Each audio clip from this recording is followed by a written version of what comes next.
तो next important system है respiratory system. इस सिस्टम में सबसे पहले आपको पाथ पता होना चाहिए, एयर का पाथ क्या है। ओके, जो हम हवा इनहेल करते हैं उसका पाथ क्या है। तो सबसे पहले हमारा माउथ या नेज़ल चैम्बर ऐसी जगह है जहाँ पे हवा एंटर करती है। उसके बाद जो एयर है वो ट्रैकिया, ट्रैकिया को हम विंड पाइप भी कहते हैं। ये जो ट्रैकिया है इसके चारों तरफ कार्टिलेज के रिंग्स होती हैं। कार्टिलेज हड्डी की तरह मजबूत होता है लेकिन वो हड्डी नहीं होता, that's not a bone. It's hard like bone but it's not a bone. Okay, हड्डी के बराबर मजबूत नहीं होता है लेकिन फिर भी ये एक स्ट्रॉन्ग स्ट्रक्चर है जो हमारी विंड पाइप को कोलैप्स नहीं होने देता। ओके, उसके बाद जो ट्रैकिया है, जो हमारी विंड पाइप है, वो दो अलग अलग पार्ट्स में डिवाइड हो जाती है। एक ट्यूब चली जाती है लेफ़्ट वाले लंग की तरफ, एक चली जाती है राइट वाले लंग की तरफ। और उसके बाद इसको, इस स्ट्रक्चर, जब ये ट्रैकिया दो में डिवाइड हो जाता है तो उनको कहते हैं ब्रोंकाई।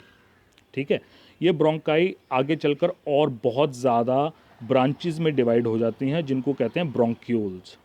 और हर ब्रोंक्यूल सबसे लास्ट में एक स्ट्रक्चर में कन्वर्ट हो जाता है जिसको हम कहते हैं एल्वियोली। आपके सामने एक बड़े से एरो के साथ एल्वियोली स्ट्रक्चर दिखाया हुआ है। अब ये एल्वियोली क्या है? दिस इज़ द साइट, ये ही वो साइट है जहाँ पर गैसेस का एक्सचेंज होता है। ठीक है, गैसियस एक्सचेंज हमारी बॉडी में जहाँ होता है वो है एल्वियोली। अब ये कैसे होता है देखिए। लास्ट वीडियो में हमने देखा था पल्मोनरी वेन्स और पल्मोनरी आर्टरी। पल्मोनरी आर्टरीज जो हैं वो ब्लड को कहाँ लेकर जाती हैं? लंग्स में। और पल्मोनरी जो वेन्स होती हैं वो ब्लड लेकर आती हैं लंग्स से हार्ट में। ठीक है, इसलिए कंफ्यूज मत करिएगा, यहाँ जो आर्टरी और वेन का फंक्शन है वो दोनों का ऑपोजिट है जो नॉर्मल वेन्स और आर्टरी करती हैं। नॉर्मल आर्टरी में ऑक्सीजनेटेड ब्लड होता है लेकिन यहाँ जो ब्लू वाली है that is pulmonary artery. Pulmonary artery में ऑक्सीजनेटेड ब्लड होता, डीऑक्सीजनेटेड ब्लड होता है, सॉरी डीऑक्सीजनेटेड ब्लड होता है। और जो पल्मोनरी वेन है वो ऑक्सीजनेटेड ब्लड लेकर हार्ट तक पहुंचाती है। अब यहाँ पर गैसियस एक्सचेंज कैसे होता है?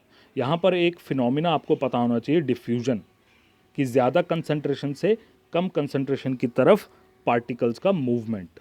तो जो हम सांस लेते हैं,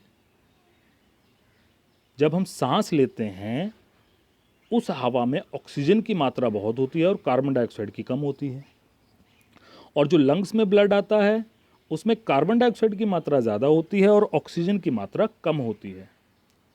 ठीक है, तो अब होता क्या है, एल्वियोली में से, अब डिफ्यूजन का फंडा आपको बताया अभी, ज़्यादा से कम की तरफ जो हम एयर लेते हैं उसमें ऑक्सीजन ज़्यादा होती है तो वो ऑक्सीजन वहाँ से निकलकर कम कंसंट्रेशन यानी कि ब्लू वाली वेन्स में मिला दी जाती है। ठीक है, और जो ब्लू वाली वेन्स जो हम एयर लेते हैं उसमें कार्बन डाइऑक्साइड की मात्रा कम होती है लेकिन हमारे पल्मोनरी आर्टरीज में कार्बन डाइऑक्साइड की मात्रा ज़्यादा होती है। तो वहाँ से निकलकर वो जो हवा बाहर निकलती है हमारे मुंह से उसमें वो कार्बन डाइऑक्साइड मिला दी जाती है। इस तरह से गैसेस का आदान प्रदान चलता रहता है। This is how the gaseous exchange takes place inside our lungs. हम कहते हैं लंग्स में हवा को प्यूरिफाई किया जाता है। तो प्यूरिफाई का मतलब क्या है? गैसेस का एक्सचेंज। एक बार फिर से डिस्कस कर लेते हैं। हमारे ब्लड से कार्बन डाइऑक्साइड निकलकर